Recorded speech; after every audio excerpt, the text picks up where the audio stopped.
ka-cervix, so meron po tayong bumalik na pasyente ngayon kasi nagpa-repeat siya ng hearing test natin ngayon. Pero napansin ko, doon po sa bunbunan niya is parang malangis. So, tinanong ko siya kung anong nilagay niya sa ulo ni baby. So, sabi ni ate, nilagay niya daw ng asete para daw hindi kabagin. Yung naglalagay sila ng asete or kung anong langis din sa ulo ni baby. So, mga ka-cervix ngayon kung mainit ang panahon, hindi na po natin na-advise na maglagay po ng kung ano pong mga oil sa katawan po ng baby. Kasi po, magdadagdag lang po ng init yan sa katawan niya. Tsaka, pwedeng magkaroon po ng mga allergies kapag naglalagay kayo ng kung anong langis po sa katawan ni baby. Especially dito sa ulo.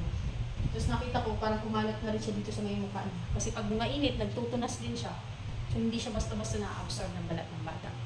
So, ina-advise ko po sa mga ka-cervix natin na huwag na po kayo maglagay ng kung ano-anong langis sa katawan ni baby, sa ulo niya, sa katawan niya, or sa paa niya, kung maaari. Kasi lalo na ngayon mainit ng panahon, magdadagdag pa yan na may irita pang masyado si baby, gawa na lalo pang mas mainit ang pakaramdam niya, gawa sa mga oil po natin nilalagay.